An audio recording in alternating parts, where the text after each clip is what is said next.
นี่ละนี่คือเขาอังต้มพี่น้องเลยเปิดภาพเปิดคลิปออกมาเมื่อนี้ก็อยู่ในงานเดือนบุญเด้อมื่อนี้เป็นมื้อบุญแล้วเมื่อวานนี้เป็นมื้อกาเกียมเนาะกำลังพากันปอกหอมแดงไว้เฮ็ดน้ำข้าวปุ้นพี่น้องเลยหากระปอกแล้วเมื่อกี้นี่เนาะมันก็ไปร่างมาแล้วก็ให้เพิ่นช่อยบรรทันกาเกียมไว้ต้มเฮ็ดน้ำข้าวปุ้นหรือว่าน้ำขนมจีนเนาะกำลังพากันกาเกียมอยู่มาจะส่งลูกส่งเต้าอยู่ทำเฮียนก็เลยแวะมาพี่คือเก้าคนนี้กันเนาะตอนนี้ก็เป็นเวลา10 โมงเช้าพี่น้องเลยทั้งโต๊ะทั้งเต็นท์พุ่นกระแกะคนเต็มอยู่เนาะญาติพี่น้องเพิ่นมาสดสวยกันคือเก้าเนาะทางนี้ก็สิเป็นตัดข้าวต้มตัดไปใส่ผ้าขาวผ้าน้ำแน่เนาะหลายคนซอยกันคนละไม้ละมืออีกแล้วพี่น้องเลยนำมาซอยทั้งครัวคือเก้ามื้อนี้ก็ได้เอาก่อนอื่นก็กราบทักทายสบายดีเด้อพี่น้องเด้อเนาะสบายดีกันทุกคนพอกันในงานบุญกำลังซอยหอมพี่น้องเลยใส่บุมีมีดว่าบัดนี้มาครบเลยทองสบุญเงินสบายเนาะใช่พ่อกันว่ามีดบัดช่วยนี่คอยปอกแล้วให้มูช่วยแล้วบัดเสียตาเลยห้อยเดี๋ยวว่าห้อยเกลือใช่เดี๋ยวว่าให้เราหันให้เบิ่งนู่นหันให้เราช้อนได้ช้อนก้อนสิหรอกยันเฮ็ดโอเป็นหันน้อยกว่านี้หันน้อยกว่านี้ฝึกลงไปเอาอันนี้สิปั่นอยู่ปั่นบ่ว่าต้มก่อนเนาะต้มก่อนนะว่าต้มเฮากับปั้นนะว่าเฮาเฮ็ดมื้อนี้เนาะนี่บ่สิเป็นถามผู้เฮ็ดนะเฮ้ยถามผู้เฮ็ดนะ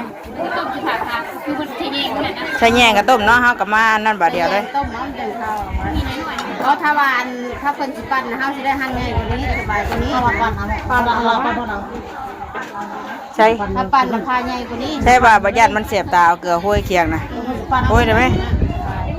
ห้วยเด้บ่ยันมันเสียบตาบ่เอาเกลือห้วยเคียงพุ่นน่ะ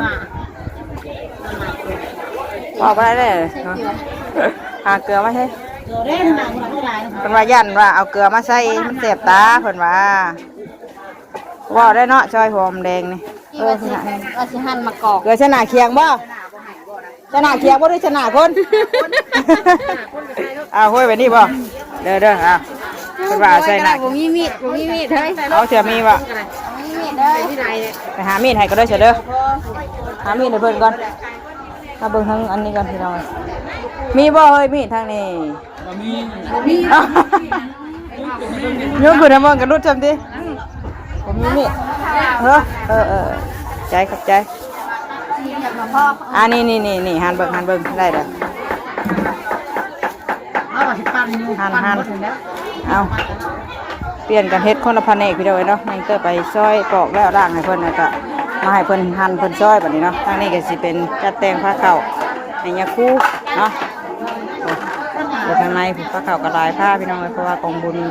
หากองเนาะลูกเต้าลายเลยผ้าขาวกระจัดแต่งลายผ้าเนี่ยก็สิมีการค้อนอีกได้พี่น้องอีกจักหน่อยเนาะคนแต่งค้อนแต่งงานบุญ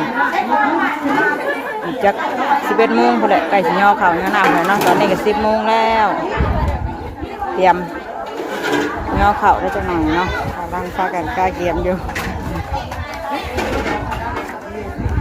แสบบ่หากระชอยติราดหน้าเราไม่แสบรุ่นนี้เลยเกลือราดหน้าเลยบ่แสบหรอกบ่แสบหรอกบ่มียาเฮ้ยฮะบ่แสบบ่มียาบ่มียาบ่เกี่ยวกันยังบัดเอาขาวานซอยหอมแสบตาอยู่บ่มียาเลยมีงานบริษัทติงานไม่ได้อดีตไม่ได้เห็นนะคนอดีตกับมีตายตัดเด้อตายเลยนี่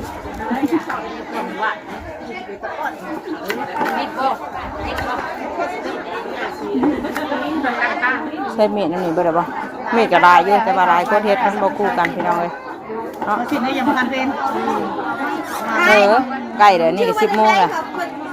เมียเนี่ยเราขายเลยแม่ขายไม่ใช่เราเพราะอยากกระแพงเองมั้งอยากก็หาไม่ได้ตังคันแล้วขโมยไปเลยชื่อมันใช้ป่ะ ใช่ปะ พูดเลย เบิกเลยอย่าบาเสียงปอกกระทบกระเทียมได้เรียบร้อยเนาะช่วยกันที่ดังเลยเนาะทางนี้ก็สิเป็นช่อยสิ้นช่อยไข่กะเกียมเอาเข่าแขกคนมาห่วมงานคนเนาะอันนี้น่ะ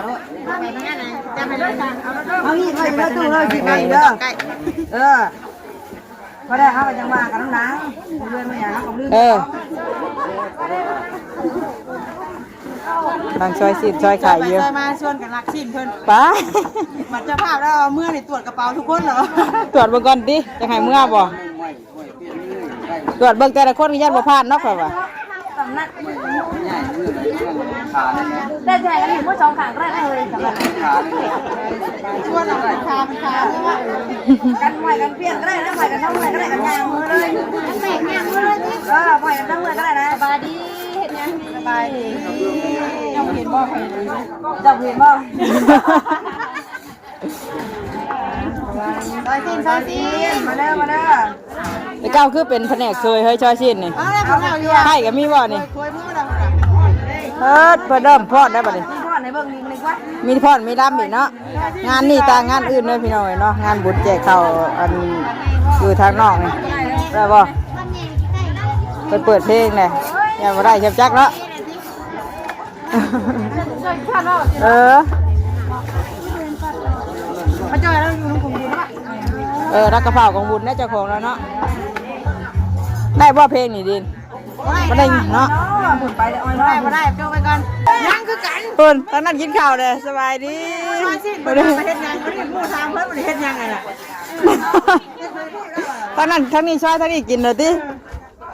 โอ้ยเนาะจะได้กินข้าวกับหยังทางน่ะมาดิสั่นข้าวกับหยังทางนั้นไปกินก่อนถ้าช่วงเที่ยงพุ่นแหละถ้ากินบาดเดียวมันจังแซ่บเนาะหิวก็คักก่อนโอ้ไปกำลังเตรียมพ่อนเตรียมน้องเตรียมลำนะพี่น้องเลยเนาะจังหน่อยปิ้งนี่แม่ป้อนลูกป้อนเต้า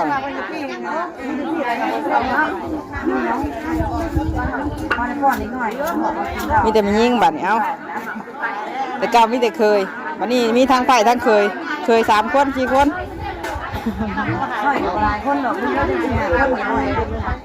เชื่อดาบบ่เลยนะ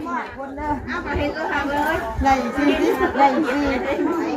หอยหนาว่าอเมริกาถึงนะขนาดไหน ต้มกระต้มไปยุทธพูดหนึ่งคนไหนเฮ็ดกินเดินกว้างสะดวกสบายเนาะจัดงานกันใครแน่มือนี่บดเลยเนาะ ได้ไปฝากปีพี่ไปไว้ใจได้เลย เรื่องน่ะย่างมาน่ะจะว่าได้ใจได้อยู่ยังกำลังเพิ่นกำลังสิเตรียมพรเดี๋ยวจักหน่อยจะไปถ่ายให้พี่น้องเบิ่งเนาะเพิ่นพรกันเขาว่ามีไผไว้ใจได้อยู่บ่สิสร้างให้ปิ้งป้อนลูกเขาว่า นี่น่าข่อยว่าสิถ้าแม่น ลูกดาวรังอยู่ว่าน้ำกันได้เนาะน้ำกันเฮานับได้นี่รักหนาลูกบ่ขอเงินดอกเด้ บ่ได้กว่าขอเงินแล้วงานบุญมันเนาะ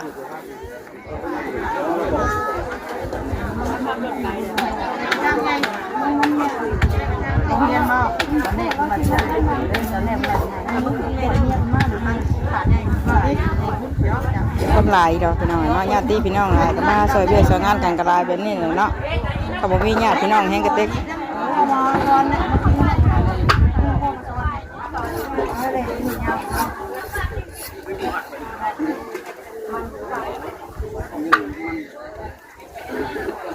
อะไรเคยตัวหายยัง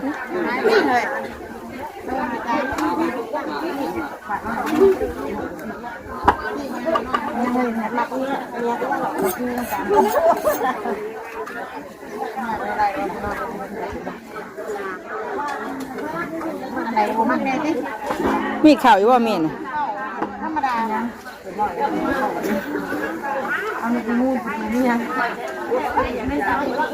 เจ้าพลที่ตกไปจักคึมๆหน่อย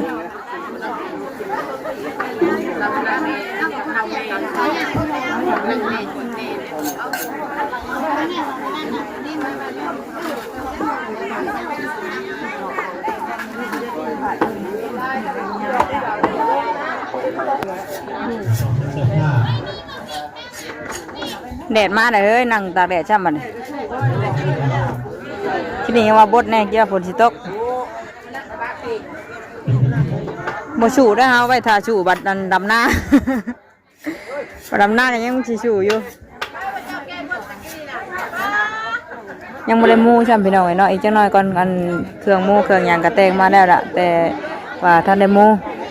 แต่งมาแต่เฮือนน่ะโค้งมาทางนี้เลยเพราะว่าหมู่บ้านเพิ่นนี่ก็มันก็อยู่ทางเลยออกมาทางบ้านโคกประบายบ้านนุ่นย่างพี่แหละเนาะก็เลยลัดมาทางนี้แต่ว่าของหมู่ของทานก็ยังอยู่น้ำรถพุ่นแหละยังบ่ได้เอามา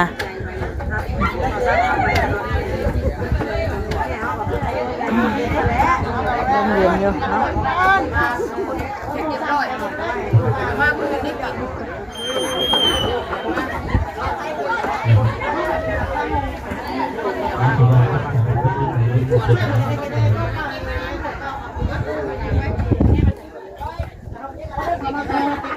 ซอยหอมยังไม่ได้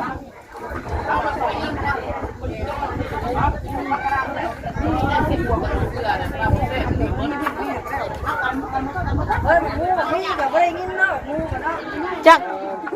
ไปทางไหน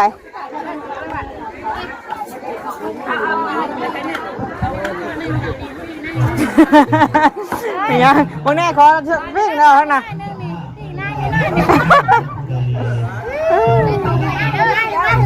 กี่มาผมช่วยอีกทีเอาลูกไปดิเอ้ยเนาะเปลี่ยนคนคนหนึ่งได้อีกนิดหน่อยนี่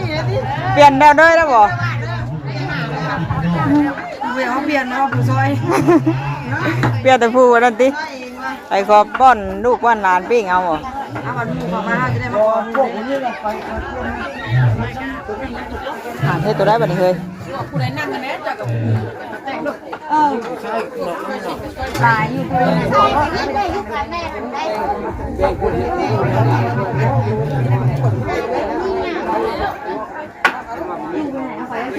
ไม่นั่งแต่ละคนไปนะถ้าแดดไม่สูงอ่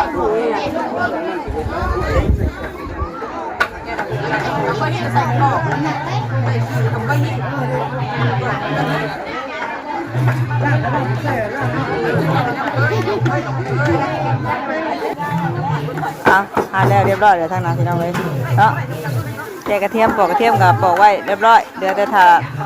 ตำพุ่งตอนเที่ยงผมมาพุ่งหมักเงยกับยำไว้เรียบร้อยเนาะ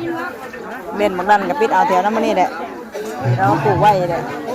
ผักต่อตูมีเบิร์ดครบชุดเลยเราจะยากปันใดผักหยากกันเลยอยู่ป่าแถวใกล้เนาะว่าหน้าเฮือนกับใกล้ป่านี่เลยเอาแถวใกล้เลยอย่างกับผักธรรมชาติ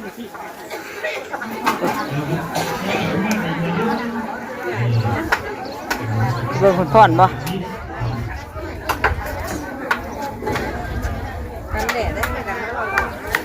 มันแดดได้บัดนี้กินนี่บดอยู่เนาะกาเบ้มาง่ายมาโฮม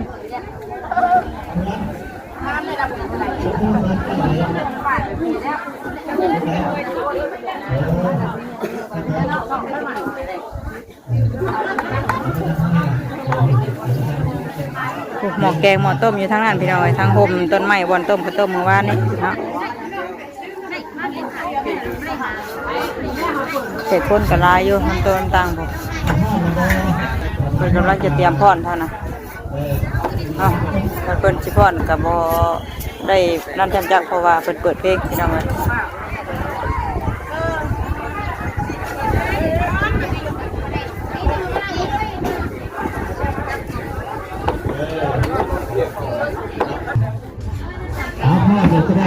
มาย่างเบิ่งบอลเพิ่นกำลังสิเตรียมพรก่อนพี่น้องเลยเนาะเปิดเพลงนะบัดคุณว่าคุณพ่อเลยคุณพ่อหาก็แล้วพี่น้องเนาะแต่ว่าเปิดเพลงแรงเตอร์บ่ได้ทายนี่สิเป็นทางหน้าบ้านทางของบุญเพิ่นบุญกะ6 กองเนาะแต่ที่ว่า5 กองมี6 กองครับพี่น้องประธานท่านมาได้ช่วยเราต้องช่วยกันทั้งหมดต้องช่วยกันนะ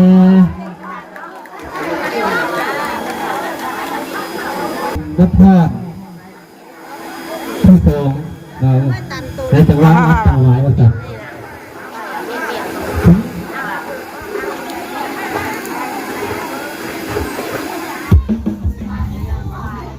อยู่ทางหน้าบ้านเพิ่นเปิดเพลงพี่น้องเนาะ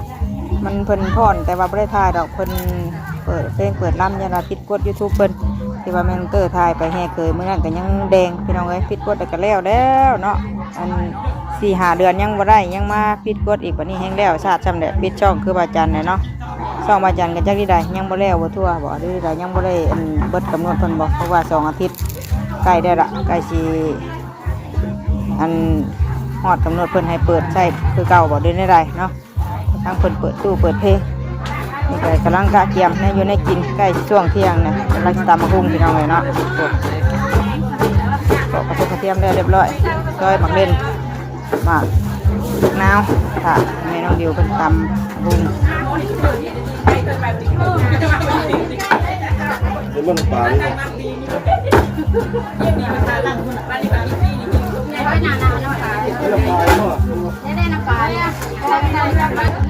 นานหอดกันเนาะพี่น้องเลยเนาะกำลังเตรียมมันหมักเครื่องตำอยู่เล่นหมักนาวกอกเนาะกอกกระย่างอยู่ได้พี่น้องเลยย่ำนี่กะพอได้ตำอยู่เป็นหนาเลย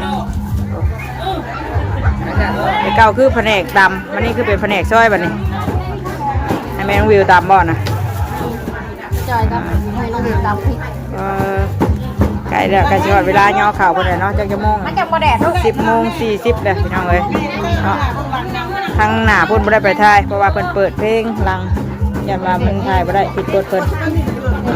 มาถ่ายอยู่รังครัวอีกเด้อถ้าไปเชิญเพิ่นก็ยังพากันช่วยอยู่พูดทางนั้นเนาะช่วยชิ้นช่วยไข่ช่วยทั้งเคยเพิ่นเคยก็บ่ได้แต่ว่าผู้หญิงนี่สิลายพี่น้องเนาะผู้ให้อยู่ให้กินนะทั้งแผนกยกข้าวยกน้ำไว้ใส่ถุงใส่ยางไว้หนึ่งข้าวหนึ่งน้ำแกงก็อยู่ทั้งพุ่นเนาะ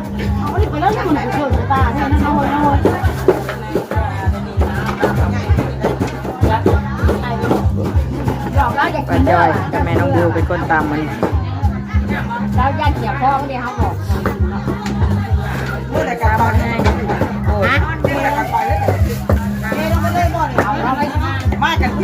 ยังเด็ดพักไว้บ่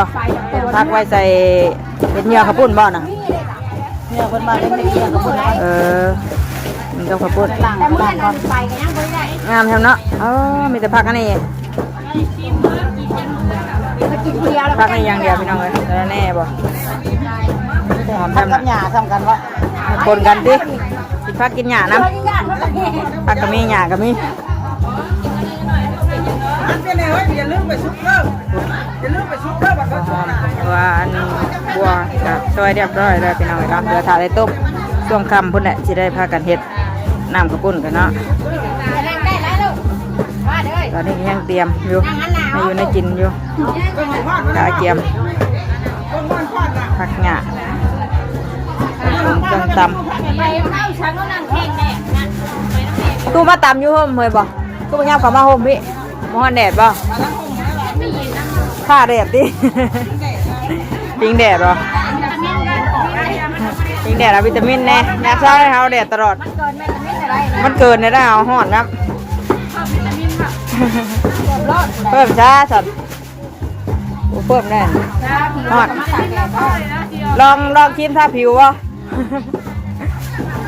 ลองมากินทาผิวบ่ออกแดดมันสิเป็นได้ใดบ่